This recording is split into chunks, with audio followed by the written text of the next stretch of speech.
हाँ बच्चे लोगों, पिछली कक्षा में अपन व्यक्तिवाचक संज्ञा के बारे में पढ़ रहे थे। थोड़ा मैंने व्यक्तिवाचक और जातिवाचक के बारे में थोड़ा अंतर बताया था आपको कि एक का बोध होता है तो व्यक्तिवाचक संज्ञा और एक से अधिक का बोध होता है तो जातिवाचक संज्ञा। अब यहाँ से आगे लेते हैं अपन।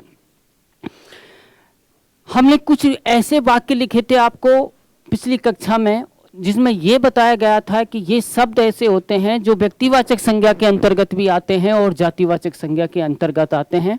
देखना यह होता है कि इनका प्रयोग कैसे हुआ है। मैंने लिखा है सीता बच्चे लोगों, और मैंने लिखा है सावित्री, और मैंने लिखा है पटेल, और मैंने लिखा है पुरी।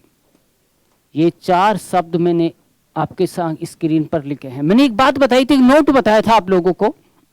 अगर मेरा नाम मोहन है, मेरा नाम सोहन है, मेरा नाम राकेश है, मेरा नाम अरविंद है, मेरा नाम हिमांशु है, कोई सा भी मेरा नाम है, उसमें व्यक्तिवाचक संज्ञा होगी। परंतु मेरे नाम का प्रयोग अगर मेरे लिए हो रहा है तो उसमें व्यक्तिवाचक संज्ञा होगी। अगर मेरे नाम का प्रयोग अगर दूसरे के लिए हो रहा है तो मेरे बच्चे लोगों फिर उसमें होगी जातिवाचक संज्ञा। तो मैंने आपकी स्क्रीन पर ये शब्द लिखे हैं चार, और चार शब्द लिखे हैं। पहला शब्द है आपका सीता, दूसरा शब्द है आपका सावित्री, तीसरा शब्द है आपका पटेल, और चौथा शब्द है आपका पुरी, और पांचवा शब्द मैं और लिख देता हूं जयचंद। अगर परीक्षा में ये सवाल आते हैं और इन सवालों के बारे में परीक्षक आपसे ये पूछना चाहता है कि बच्चे लोगों ये बताइए कि इसमें व्यक्तिवाचक संज्ञा कौन सी है तो जातिवाचक संज्ञा कौन सी है, तो सुनिए। एक का बोध कराता है और कोई व्यक्तिगत नाम आ रहा है और जिस व्यक्ति का वो नाम है उसी के लिए वो प्रयुक्त हो रहा है तो व्यक्तिवाचक संज्ञा होगी। अगर वह नाम उसके लिए प्रयुक्त नहीं हो रहा, किसी दूसरे के लिए प्रयुक्त हो रहा है, तो फिर उसमें जातिवाचक संज्ञा होगी। सीता नाम मैंने लिखा, सावित्री नाम मैंने लिखा। सीता नाम का प्रयोग सीता के लिए हो रहा है, सावित्री नाम का प्रयोग सावित्री के लिए हो रहा है। दोनों इनके व्यक्तिगत नाम हैं, इसलिए दोनों में व्यक्तिवाचक संज्ञा होगी। क्लियर बच्चे लोगों, व्यक्तिवाचक संज्ञा होगी। परंतु अगर वाक्य में ऐसे इनका प्रयोग हो जाए कि हमारे देश में सीता और सावित्री घर घर में निवास करती हैं, अगर ये वाक्य आ जाए तो दोनों में अंतर समझ लेना। यहाँ सीता का प्रयोग सीता के लिए हुआ है, सावित्री का प्रयोग सावित्री के लिए हुआ है। परंतु यहाँ सीता और सावित्री का प्रयोग सीता और सावित्री के लिए नहीं हुआ है, हमारे समाज हमारे देश की महिलाओं के लिए हुआ है। इसलिए इस नाम का प्रयोग दूसरों के लिए हुआ है, तो इसमें दोनों में होगी आपकी जातिवाचक संज्ञा। पहली बात। दूसरी बात करते हैं पटेल। गुजरों को पटेल कहते हैं, गुजरों का गोत्र पटेल होता है और सारे गुजरों का इससे बोध होता है, किसी एक का इससे बोध नहीं होता, इसलिए पटेल में होगी आपकी जातिवाचक संज्ञा। और अगर मैं ऐसे लिख दूं, देश के एकीकरण में पटेल की महत्वपूर्ण भूमिका रही, ऐसे लिख दूं तो सुनिए, यहां देश का एकीकरण सारे गुजरों ने नहीं किया है। यहां देश का एकीकरण शब्द इस बात को इंगित कर रहा है कि ये पटेल केवल सरदार वल्लभ भाई पटेल के लिए प्रयुक्त हुआ है, अर्थात एक व्यक्ति के लिए प्रयुक्त हुआ है, अर्थात यहां होगी आपकी व्यक्तिवाचक संज्ञा। नंबर 2, सवाल आता है पुरी। आप थोड़ा चिंतन कीजिए, आप थोड़ा मनन कीजिए, आप थोड़ी अनुक्रिया कीजिए और सोचिए कि पुरी में कौन सी संज्ञा होगी। एक का बोध कराती है तो व्यक्तिवाचक संज्ञा, और एक से अधिक का बोध कराती है तो जातिवाचक संज्ञा। जब हम पुरी कहते हैं तो एक का बोध नहीं होता, एक से अधिक का बोध होता है। पुरी बोले तो अमरीश पुरी, पुरी बोले तो ओमपुरी, पुरी बोले तो भेलपुरी, और पुरी बोले तो जगन्नाथपुरी। पुरी से 4 का बोध हो रहा है, एक से अधिक का बोध हो रहा है, इसलिए पुरी में जातिवाचक संज्ञा है।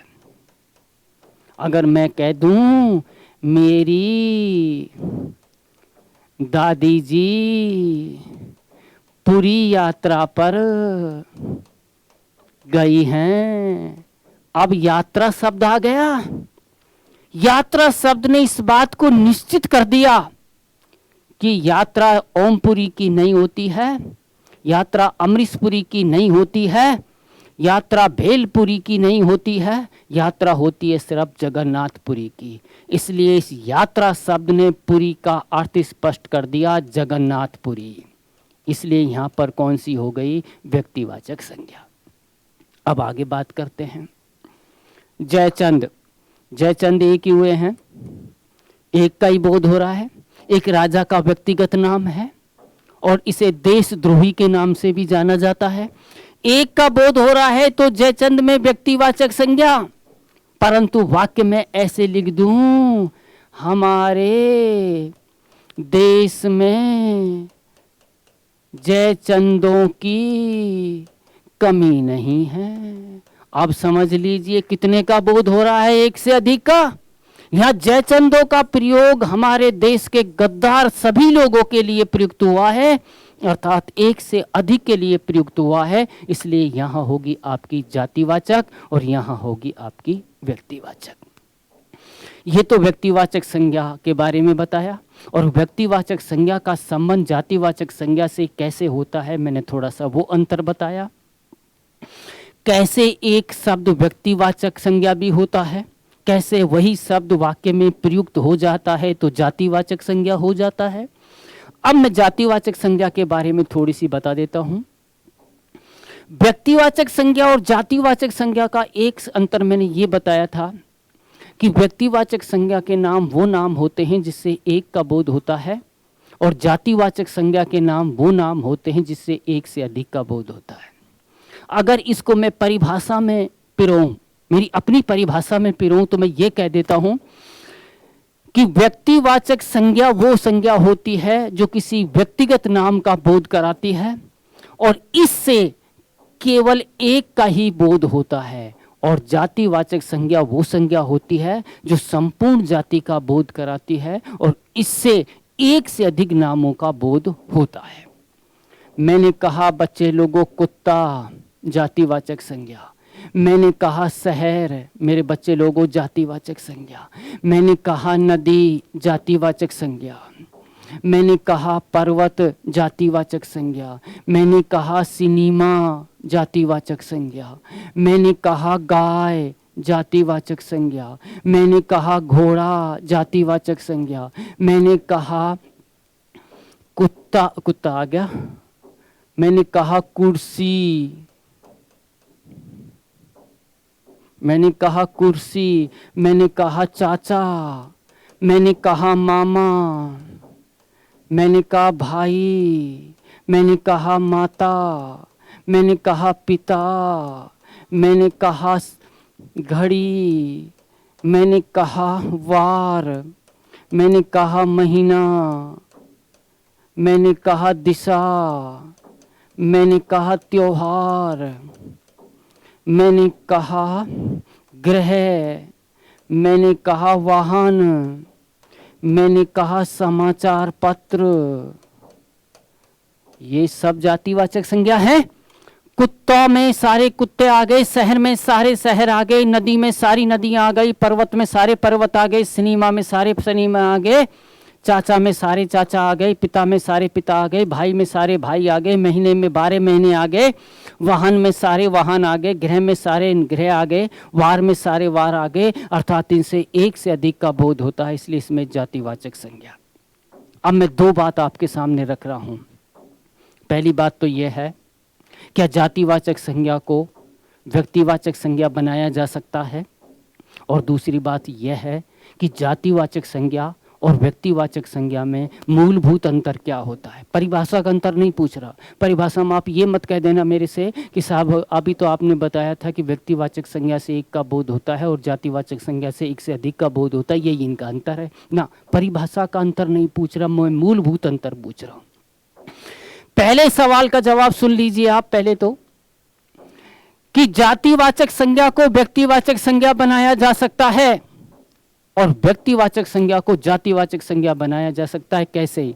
मैं कुत्ता लिखूं तो जातिवाचक संज्ञा, मैं मोती कुत्ता कहूं तो व्यक्तिवाचक संज्ञा, मैं शहर कहूं तो जातिवाचक संज्ञा, मैं जयपुर शहर कहूं तो व्यक्तिवाचक संज्ञा, मैं नदी कहूं तो जातिवाचक संज्ञा, मैं गंगा नदी कहूं तो व्यक्तिवाचक संज्ञा, मैं पर्वत कहूं तो जातिवाचक संज्ञा, मैं हिमालय पर्वत कहूं तो व्यक्तिवाचक संज्ञा, मैं सिनेमा कहूं तो जातिवाचक संज्ञा, मैं अशोका सिनेमा कहूं तो व्यक्तिवाचक संज्ञा, मैं गाय कहूं तो जातिवाचक, मैं कामधेनु गाय कहूं तो व्यक्तिवाचक, मैं घोड़ा कहूं तो जातिवाचक, मैं चेतक घोड़ा कहूं तो व्यक्तिवाचक, मैं कुर्सी कहूं तो जातिवाचक, मैं सैलो की कुर्सी कहूं तो व्यक्तिवाचक, मैं चाचा कहूं तो जातिवाचक, मैं रमेश का चाचा कहूं तो व्यक्तिवाचक, मैं मामा कहूं तो जातिवाचक, मैं मोहन का मामा कहूं तो व्यक्तिवाचक, मैं भाई कहूं तो जातिवाचक, मैं रमेश का भाई कहूं तो व्यक्तिवाचक, मैं माता पिता कहूं तो जातिवाचक, मैं मोहन का माता पिता कहूं तो व्यक्तिवाचक,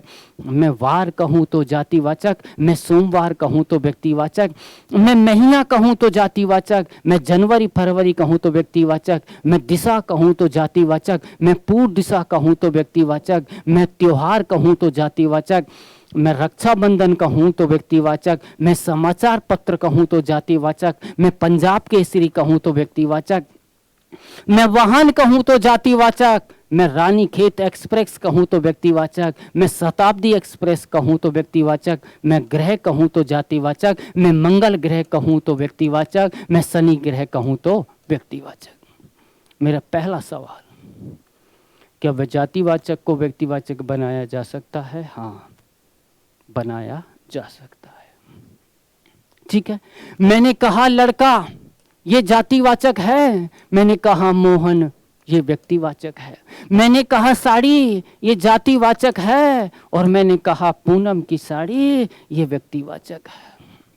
दूसरा मेरा सवाल था कि क्या जातिवाचक और व्यक्तिवाचक में मूलभूत अंतर क्या होता है?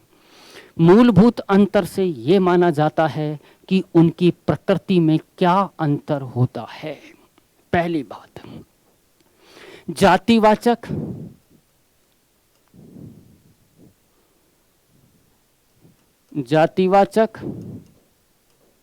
और एक है आपकी व्यक्तिवाचक। इसके विभेदक तत्व क्या हैं? विभेदक तत्व का मतलब है इनकी आइडियोलॉजी किस प्रकार भिन्न है, इनका मूल आधार किस प्रकार भिन्न है, इनकी सोच में किस प्रकार का अंतर है, ये बताना है। जातिवाचक एक से अधिक का बोध कराता है वो जातिवाचक संज्ञा, एक का बोध कराता है वो व्यक्तिवाचक संज्ञा। कुछ शब्द ऐसे होते हैं जिनका व्यक्तिवाचक संज्ञा में भी प्रयोग होता है और जातिवाचक संज्ञा में भी प्रयोग होता है। वो व्यक्तिवाचक है या जातिवाचक है, उनके प्रयोग के आधार पर यह निर्धारित किया जाता है।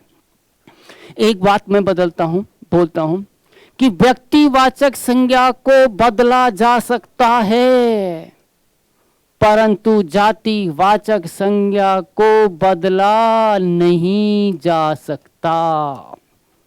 फिर मेरी बात को सुनिए और समझिए। कोई हम देखो सवाल परीक्षा में आते हैं वो तो मैंने बता दिया और बताने हैं। व्यावहारिक नॉलेज भी होनी चाहिए, गूढ़ बातों की जानकारी भी होनी चाहिए, उसका रहस्य का पता होना चाहिए, उसकी प्रकृति का पता होना। जब तक बीमारी की प्रकृति का पता नहीं, जब तक मेडिसिन असर नहीं करती है। किसी घर वाले ने, हमारे घर में भाई होते हैं, बहनें होती हैं, मम्मी होते हैं, पापा होते हैं, यार होते हैं, दोस्त होते हैं, वो सारे कहते हैं कि भैया संज्ञा क्या होती है, आप बता दोगे। संज्ञा के प्रकार क्या होते हैं, आप बता दोगे। इसमें कौन सी संज्ञा है, ये भी बता दोगे। आपसे फिर वो पूछेगा गहराई में ले जाकर, भैया तेने व्यक्तिवाचक संज्ञा पढ़ के आया है, तू जातिवाचक संज्ञा पढ़ के आया है, तो ये बता इन दोनों की प्रकृति में क्या अंतर है, इन दोनों में मूलभूत क्या अंतर है, इनकी दोनों की सोच अलग अलग कैसे है। तो पहला अंतर मैं आपके सामने लिखा हूं कि व्यक्तिवाचक संज्ञा को बदला जा सकता है, परंतु जातिवाचक संज्ञा को बदला नहीं जा सकता। मान लीजिए मेरा नाम गंगाराम है, मान लीजिए मेरा नाम मोहन है, मान लीजिए मेरा नाम सोहन है, ये मेरा व्यक्तिगत नाम है, और कल मेरे को जचा, मेरी समझ में आया, मेरे अंदर विचारधारा उत्पन्न हुई, मैंने कहा आज से मेरा नाम गंगाराम नहीं बोला जाएगा, मेरा नाम अरविंद बोला जाएगा। बदल दिया। यहाँ भी व्यक्तिवाचक संज्ञा है, यहाँ भी व्यक्तिवाचक संज्ञा है, और अखबार में इश्तिहार दे दिया कि मेरा नाम आज के बाद गंगाराम के स्थान पर अरविंद माना जाए, तो लोग आपको अरविंद के नाम से आपकी पहचान करेंगे। अब गंगाराम के नाम से आपकी पहचान नहीं करेंगे, क्योंकि ये व्यक्तिवाचक संज्ञा है, इसका रूप आपने बदल लिया।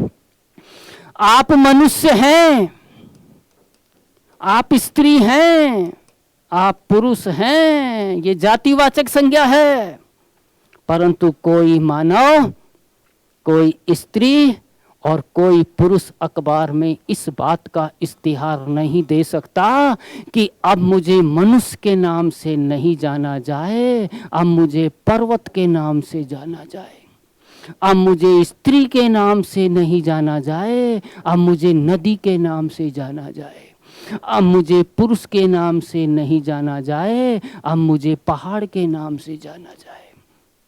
क्यों? क्योंकि जातिवाचक संज्ञा के जो शब्द होते हैं उनका रूप नहीं बदलता, व्यक्तिवाचक संज्ञाओं का रूप बदल जाता है। नंबर एक अंतर। नंबर दूसरा अंतर करते हैं मेरे बच्चे लोगों। किसी ने कहा कि व्यक्तिवाचक संज्ञा के जो शब्द होते हैं वो हमेशा अनित्य होते हैं, और जातिवाचक संज्ञा के जो होते हैं वो हमेशा कैसे होते हैं? नित्य होते हैं। नित्य का मतलब हमेशा रहते हैं, अनित्य का मतलब हमेशा नहीं रहते। मेरा नाम मोहन है, ये व्यक्तिवाचक संज्ञा है। मेरा नाम मानव है, मेरा नाम पुरुष है, ये जातिवाचक संज्ञा है।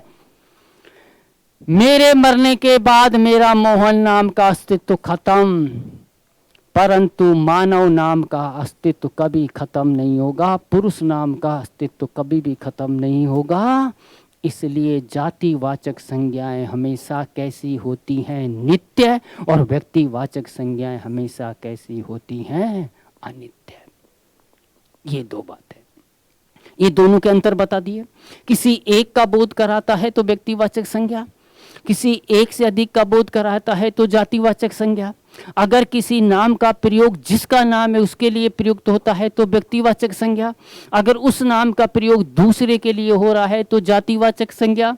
मैंने कहा मोहन में व्यक्तिवाचक संज्ञा, लड़के में जातिवाचक संज्ञा, देश में जातिवाचक संज्ञा, भारत में व्यक्तिवाचक संज्ञा, घड़ी में जातिवाचक संज्ञा, HMT की घड़ी में व्यक्तिवाचक संज्ञा, मोटरसाइकिल में जातिवाचक संज्ञा, और हीरो होंडा मोटरसाइकिल में व्यक्तिवाचक संज्ञा। अब बात करते हैं, जातिवाचक संज्ञा हो गई। जातिवाचक में चाचा है, चाची है, मामा है, मामी है, दूध है, दही है, और आपके शहर है, वार है, त्योहार है, समाचार पत्र है, ग्रह है, और आपके युद्ध हैं, ये सारे जातिवाचक में आते हैं। और पर्टिकुलर किसी युद्ध का नाम, पर्टिकुलर किसी त्योहार का नाम, पर्टिकुलर किसी शहर का नाम, पर्टिकुलर किसी बाजार का नाम, पर्टिकुलर किसी कलम का नाम, पर्टिकुलर किसी पुस्तक का नाम आ जाता है तो वो व्यक्तिवाचक संज्ञा है। अब बात करते हैं जातिवाचक संज्ञा। जातिवाचक संज्ञा के आधुनिक व्याकरणाचार्यों ने दो उपभेद बताए हैं। पहला उपभेद होता है उसका समूहवाचक, और दूसरा उसका उपभेद होता है द्रव्यवाचक। पहला उपभेद क्या होता है? समूहवाचक, और दूसरा उपभेद होता है उसका द्रव्यवाचक। जिन संज्ञा पदों से समूह का बोध होता हो उन्हें हम समूहवाचक संज्ञा कहते हैं, और जिन संज्ञा पदों से द्रव्य पदार्थों का बोध होता है, द्रव्य पदार्थ वो होते हैं जिनको नापा और तोला जा सकता है। जो चीजें नापी और तोली जाती है वो द्रव्यवाचक संज्ञा में आती हैं। हमारे खाद्य पदार्थ आते हैं, हमारे वस्त्र आते हैं, हमारे आभूषण आते हैं, हमारे खनिज पदार्थ आते हैं, वो सब द्रव्यवाचक संज्ञा के अंतर्गत आते हैं। मैंने कहा कक्षा, यह एक समूह है।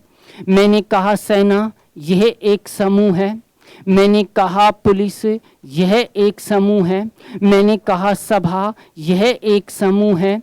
मैंने कहा परिवार, यह एक समूह है। मैंने कहा दल, यह एक समूह है। मैंने कहा समिति, यह एक समूह है। मैंने कहा भीड़, यह एक समूह है। और मैंने कहा झुंड, यह एक समूह है। बच्चों से मिलकर कक्षा बनती है, बच्चों के समूह को हम कक्षा कहते हैं। सैनिकों के समूह को हम सेना कहते हैं। जवानों के समूह को हम पुलिस कहते हैं। लोगों के समूह को हम सभा कहते हैं। परिवार के सदस्यों के समूह को परिवार कहते हैं। लोगों के समूह को दल कहते हैं। लोगों के समूह को समिति कहते हैं। लोगों के एकत्रित हो जाने को भीड़ कहते हैं, और जानवरों का एकत्रित होने को हम झुंड कहते हैं। इन सारी चीजों से एक समूह का बोध होता है, इसलिए सारी किस में जाएंगी? समूहवाचक संज्ञा में।